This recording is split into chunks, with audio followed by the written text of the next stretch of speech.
Bonjour, je m'appelle Chloé, je suis pharmacien adjoint et toxicologue chez Albad. Je m'occupe de la rédaction des rapports de sécurité pour les produits cosmétiques, mais aussi des rapports toxicologiques pour les médicaments et les dispositifs médicaux. Bonjour, je suis Bruno Convieux, je suis directeur général chez Albad et j'accompagne les équipes notamment dans le développement de nouvelles approches pour nos clients, en particulier la protéomique dont nous allons vous parler aujourd'hui.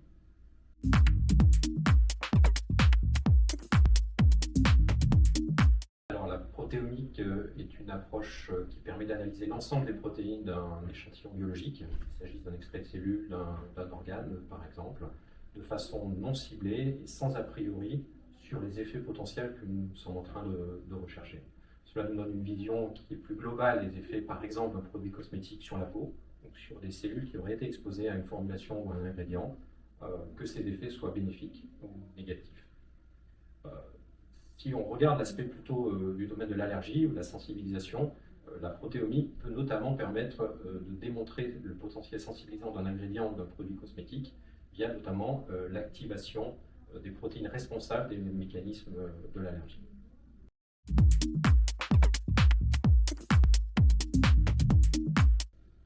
Les tests in vitro réglementaires actuellement disponibles tels que le CDE 442E, donc le HCLAST, et le CDE 442C, le DIPRA, sont très ciblés. Ils recherchent des marqueurs spécifiques pour évaluer le potentiel sensibilisant d'un produit. De plus, il est nécessaire de combiner plusieurs tests afin de couvrir l'ensemble des points clés, key points, du processus de sensibilisation et ainsi obtenir une réponse fiable. Pour ce qui est des produits cosmétiques, ils ne sont pas directement applicables aux produits finis, on peut simplement les appliquer sur une substance présente dans la formulation, ce qui multiplie donc le nombre et le coût des analyses pour un même produit.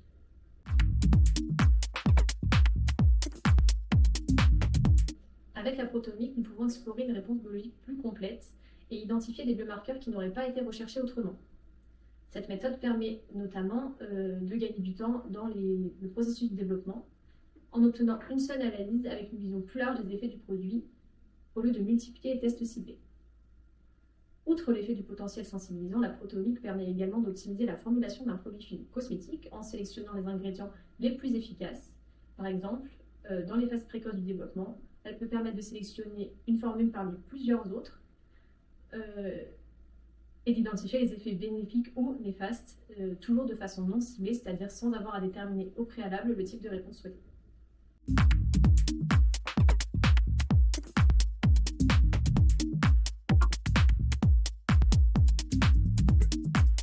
Alors le microbiome, et on le sait maintenant depuis quelques années, joue un rôle clé dans la construction et le maintien d'une barrière de protection cutanée efficace.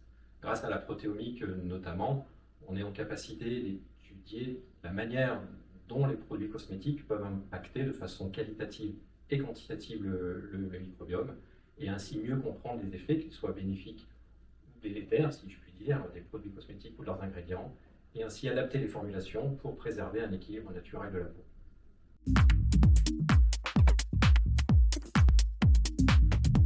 Oui, tout à fait. La protéomique peut également être utilisée dans l'industrie pharmaceutique, chimique, biocide, voire même pour les dispositifs médicaux. Elle permet d'analyser des interactions biologiques complexes et d'apporter une preuve scientifique robuste sur le mode d'action des produits.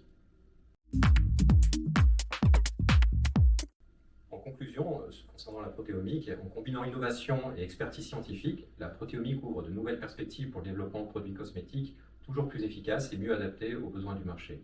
Il s'agit vraiment d'une avancée prometteuse pour l'industrie.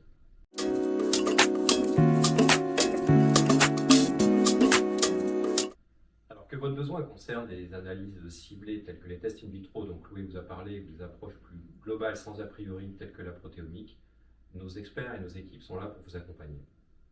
N'hésitez pas à nous contacter, nous pourrons vous aider notamment pour l'approche de sensibilisation pour les produits cosmétiques ou pour tout autre type de produit.